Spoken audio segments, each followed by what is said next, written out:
It was sketchy. The whole situation was weird. I thought it was a private seller. We ended up in what almost looked like a chop shop. So for the last few months, I've had the opportunity to get to hang out with Mark and Jamie and Mark's wife Beth from Built Shoulda Bought Garage. For those of you guys that don't know who they are, you are missing out. Mark and his stepdaughter Jamie have taken a C5 Corvette and taken a square body Blazer and plopped it on top of it. It is an amazing build and give me a lot of inspiration for Heritage. You guys know I want to do a chassis swap on it, and I'm like, I'm going to do that when I get back from all my travels in Indy around December, maybe January at the latest. Well, getting to help them, like I said, it gave me a reality check with this. The plans have not changed for Heritage. I have a small workshop. Now on video it might look big, but even Charles, when he came over here the first time, was like, wow, this is not that big. No, it's not. And since I've been gone, my wife's like, we need to get rid of this. We need to start over. This is horrible. Something I've been telling her for years. Since we bought the house, I'm like, I think the best option is just to gone. Well, we have plans to do that, but that's probably not going to be till next summer when we can get things in order with jobs and finances and all those fun things to build a proper workshop to do this in. Because even my driveway, there's not a level spot. I mean, there kind of is, but it's like, it's a weird driveway. Supposedly a car guy used to live here. I'm not doubting that, but I think his car was done. So something I really haven't shared with you guys is I've actually been looking for another project car even before I brought Heritage back. In fact, I had a missed opportunity last year with, actually no, it was more than a year ago. Matt from Greasy Corner Garage and I actually went and looked at a project car, and it was sketchy. The whole situation was weird. I thought it was a private seller. We ended up in what almost looked like a chop shop. Not saying it was, but there were some questionable things going on there, and the car was rough. So rough that I walked away, and I'm like, I'm not even showing you the video. Those are the kind of videos that people like to watch. So post the failures, guys, because people watch that stuff. I am learning with you guys as we go. But what the car was a 80-something Mercury, Ford, Lincoln, Zephyr, Fairmont, one of those. For the longest time, I didn't like Fox bodies. I just thought they looked like Ford Escorts. This is me being transparent with you guys. I grew up with Ford cars, with Chevy trucks, but Ford cars like daily driver cars, not like Mustangs. Well, my parents had a 66 Mustang and my sister has it now. So I guess I did grow up with Ford cars. But as far as the Fox bodies, I just thought they always looked like an Escort and they were small and I didn't understand them. Now that I've gained some wisdom, I understand why everybody likes the Fox body so much. They're small, lightweight, and you put a motor in it and you have a rocket ship. What I also didn't know is what all the Fox body chassis came on. I thought it only came in the Mustang. I didn't realize that Ford put it under everything in the 80s. I had two roommates in college. One, Dan, from America, he was from Utah. He had a black Fox body. It was a gorgeous car looking back on it. And then I had another roommate, Daniel, from Germany. He was a fun roommate. My first place I moved down, when I moved down here, the first place I moved into when I came down here for Bible college back in the fall of 21 years ago, I'm okay. I had roommates from Holland, Germany, and then across the U.S. It was a smorgasbord of people. When you go to Bible college, you meet some really interesting people. Just throwing that out there. But Daniel kept talking about a Fairmont, how in Pensacola somebody gave him a Fairmont that was still in Florida and eventually wanted to get it. And I'm like, dude, I don't get it. And then 20 years later, I meet Matt from Greasy Corner Garage. His dad has a Zephyr and he has a Fairmont.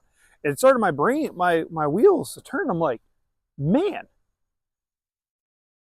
you guys are onto something with these Fairmonts, these other Fox bodies.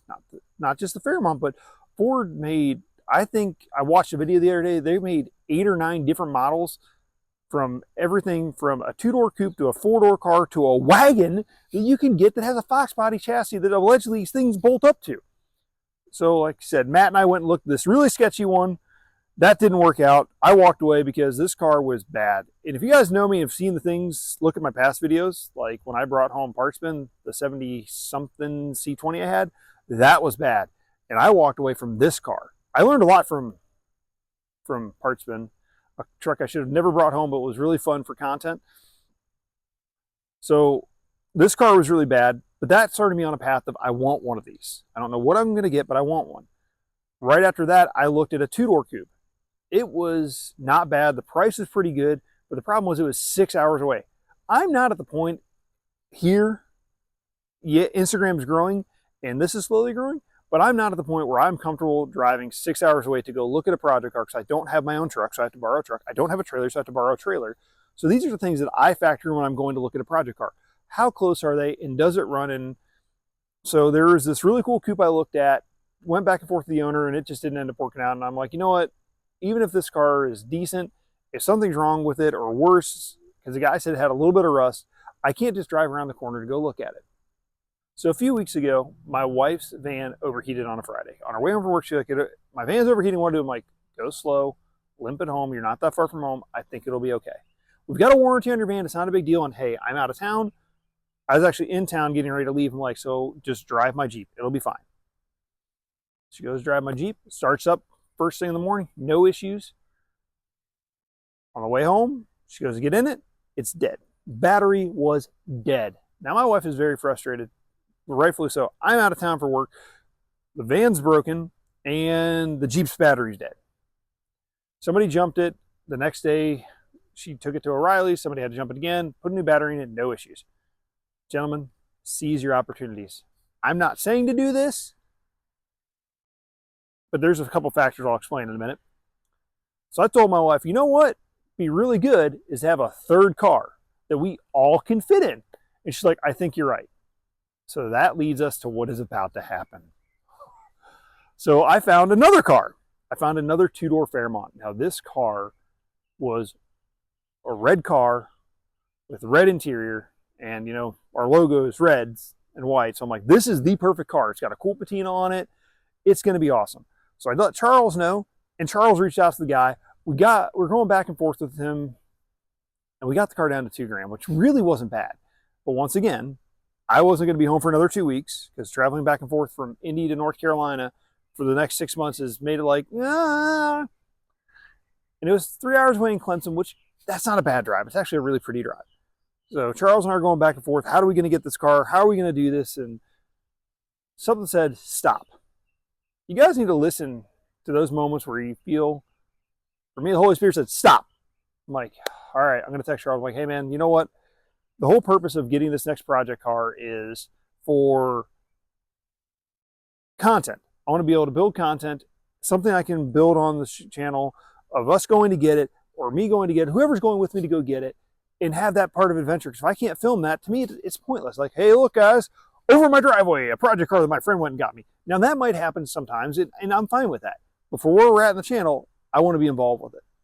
So I said, Charles, let's just tell the guy, let's just stop pursuing this one. We'll see what happens. The next day, it's sold. Literally, the next morning, the car sold. And I'm like, all right, it wasn't meant to be. A few days go by, and something told me again, look on Marketplace. I'm like, this is insane. So I log on to Marketplace, and I'm like, all right, let's just see what I can find. Something said, log on to Marketplace. At that very moment, something caught my eye. And what really caught my eye is, I know the owner. Guys, go to Cars and Coffee. Over the last few years, I have become very intentional about going to Cars and Coffee. As many as I can go to, as often as I can. And by doing so, I have met some amazing people. Charles and I actually officially met for the first time at Cars and Coffee. Daniel from Rev'd Garage and I, several years ago, met at a Cars and Coffee. I have met a custom painter. Now, I don't know if I can afford him because his work is amazing. And he's actually painting stuff for Rusty Wallace's custom chopper stuff. And the stuff he's done, eventually we're going to do something here. I met a custom fabricator that's right down the road. So I found a car. I logged on to Facebook. I found this car from a guy I knew that I met from Cars and Coffee. And this is actually a car I saw a couple months ago before I had the funding to be able to do this. That I'm like, man, this car is perfect. I'm still not telling you what it is. You're going to have to wait till the next video on that.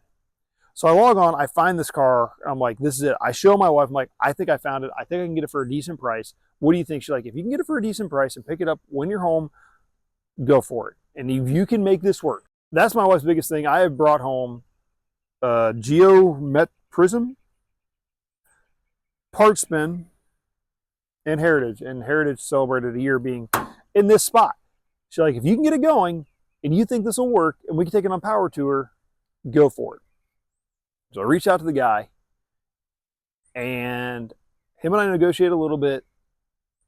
And I'm like, all right, I'm going to buy this car. Can you hold it till next weekend when I'm home? He's like, absolutely. So this Saturday, I'm so excited after my daughter's birthday party. This is how supportive my wife is. I'm only home for a week, and then I got to leave again for several weeks and then come back. And it's our daughter's 10th birthday. We're going to camp with another daughter. There's so much going on. Mom's like, make it happen. If you can pick it up in the afternoon, go get this car. Here's my goal with this car. I want to show all the dads out there that you can have kids and still have a fun project car. Just like everything else, like the tool reviews I do on here and everything else, I want to show you that you can still do it and not have to have $30,000, $50,000 to build a cool car, or even $10,000 or $15,000, because that's a lot. My goal, now this is a goal, I don't know if it's possible, but we're going to try to stay around. You know, it's like anything, it's probably going to go over a little bit, around $5,000 to $6,000, and show you guys that you can build something fun, that you can cruise around with your family, daily drive to work, go take on power tour. Oh yeah, we're taking this on power tour, because that was my one thing. I'm turning 40 in January, so we're going on power tour this year to celebrate my 40th birthday. But I want something my entire family can fit in, and I think this car is going to work great. I've already started looking for things. Guys, follow me on Instagram and all the other socials. I've been posting stuff teasing what it is. I'm still not telling you guys. All you know now is it is some sort of Fox body platform. That's it. And that's all only information I'm going to give you guys. But I'm excited about this. Now there's one more part about this car. I've already named this car. I've named this car Patty, after my grandma. See, my grandma, her favorite color is red. And this car just reminds me of her. But when we pick it up, I'll go a little bit more into that. So stay tuned. And if you're not following on Instagram, TikTok, and Facebook, you might want to, because I post more to there in between videos. So I hope you guys tune in and stay tuned for what I have planned. I am super excited. Patty is a project that I have wanted to do something like this for so long. A low budget build. This one's for the dads. Thank you guys so much for watching, and happy hunting, everybody.